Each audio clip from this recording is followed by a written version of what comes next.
cosmetic intern with the Maricopa County Department of Public Health. I'm going to be sharing a recipe with you today from the Maricopa Healthy app. The recipe that I'm going to be sharing is for black bean and corn pitas. This is a very easy recipe that you can throw together on a busy weeknight for your family using ingredients that you probably already have on hand. The other great thing about this recipe is that it's also low cost. It's going to cost you a little under $10 to throw this recipe together. I think it came out to be about $9.85 for this whole meal. The good thing about this is that it does serve 4 people. It makes 4 servings, but it's very easy to double this recipe if you have more than 4 servings that you need for your family, or you simply want to have leftovers for tomorrow. Let's go ahead and get started. The first thing we're going to do is wash our hands. Food safety is always really important whenever we're in the kitchen, so let's go ahead and do that first. So we want to make sure we give our hands a great wash here. And then I've got a couple ingredients here that I'm also going to give a good rinse to. So we've got a lemon that we're going to be using and also an avocado. So let's go ahead and give those a quick rinse. Right. Okay. So the main ingredient of this recipe is our black beans. It's going to provide about 10 grams of protein for this meal. I like this recipe using black beans because it's a great way to get protein in your children's diet, especially if they are hit or miss with animal proteins like chicken, beef, or turkey. 10 grams of protein is going to go a long way for that population. So what we have here, recipe calls for a full can of black beans. This is what I used whenever I'm dealing with canned vegetables. I always want to give them a quick rinse under cold water to take that sodium level down. Sodium's always added, a little salt's always added to the canning process to preserve these. So what I did was I just used a quick little strainer, dumped it in there and gave it a quick rinse. So this is the first ingredient we're going to add to our bowl for our recipe. And then the next thing the recipe calls for is a cup of diced tomatoes. So I did have these in my cabinet. However, I also had some fresh tomatoes. I pre-diced about 2 Roma tomatoes to give me my cup. So we're going to go ahead and add these to the recipe as well. By the way, these black beans are also going to provide you not only with a good source of protein, but a good source of iron. And beans are also a great source of calcium as well. Corn is the other star of our show. Now, recipe calls for a cup of frozen corn. That's what I'm using today. Again, you can use corn that's in a can. If you use canned corn, you're going to make sure you gave that a rinse as well to take that sodium level down. If you're interested in using fresh corn, you can definitely boil this down in a pot till it's cooked. Take the corn right off the cob. 1 cup of cooked fresh corn is going to be about 1 cob of corn. Let's go ahead and add that to our bowl as well.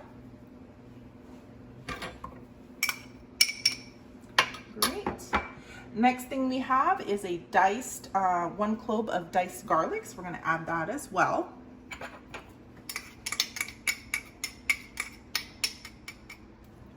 And I'm just going to give this a quick stir so we can get everything combined here. Now, at this point, you can also add additional vegetables if you like. Something like half of a diced raw zucchini might be good to add.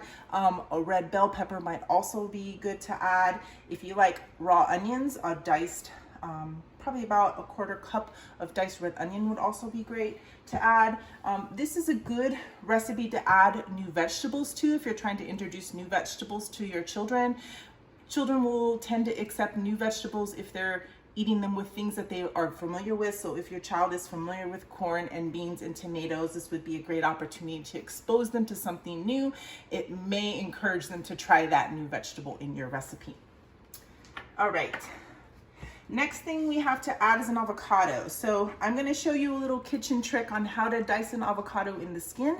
Makes it a little bit easier and allows your avocado dice to keep its uniformity. So the first thing we're going to do is use a small paring knife to cut this avocado in half.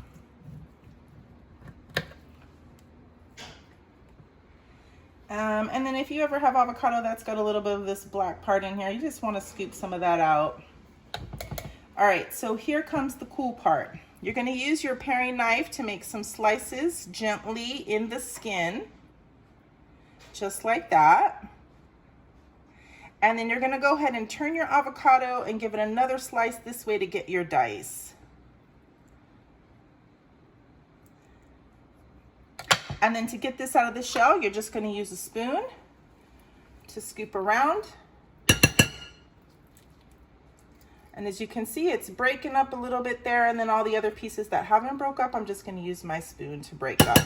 So let's go ahead and do that with the other side of this avocado. Let's go ahead and take the pit out, and we'll scoop a little bit of this dark part out so we don't get that in our avocado. Again, nice easy slice here in the shell.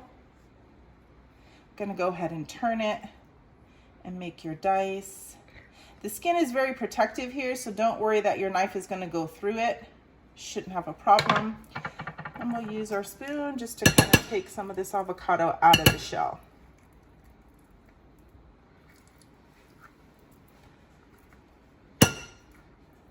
All right, awesome. Next thing we have ingredient-wise is some herbs. So recipe actually calls for about a teaspoon or so of parsley.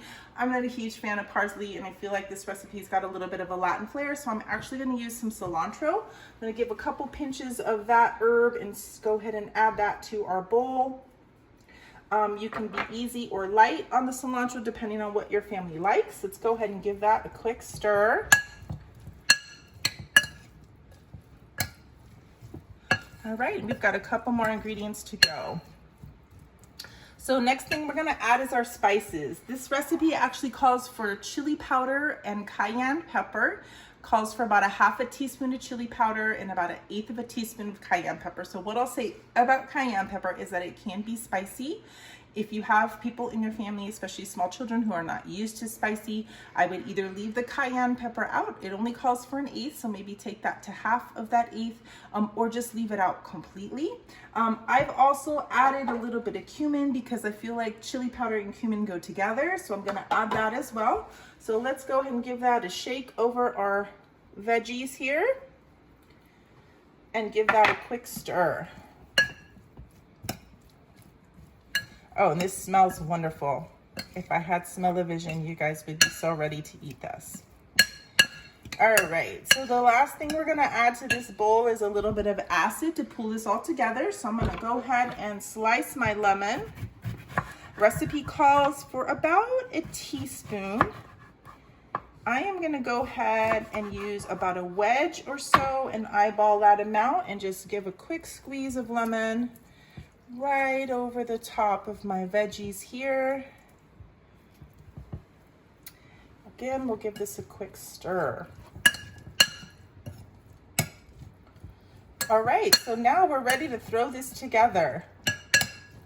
So recipe calls for some whole wheat pitas. So what we're gonna do here is we're gonna use 1/2 of a pita to stuff. So let's go ahead and get our whole wheat pitas here.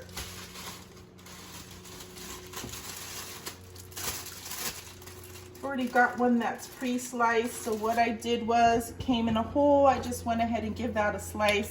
These usually come in little pockets that you can open, so you're just going to open that up like that, and you're going to use a healthy portion. I would say if this is 4 servings, you're probably going to use about a cup. So the cup is going to be about this size here. So if you're really want to be certain, you can also just scoop it up here and put it right in your pita. And then the last thing we're gonna do is give it a healthy shake of some mozzarella cheese right on top. And now you've got your pita pocket. The other great thing about this meal is it can be deconstructed for your little ones. You can just put a scoop of the veggie mix on the side with some slices, thin slices of pita pocket, and you're good to go. I hope you enjoyed my video today, and I hope you enjoy this recipe. It's wonderful and it tastes delicious. Thank you. Have a great day.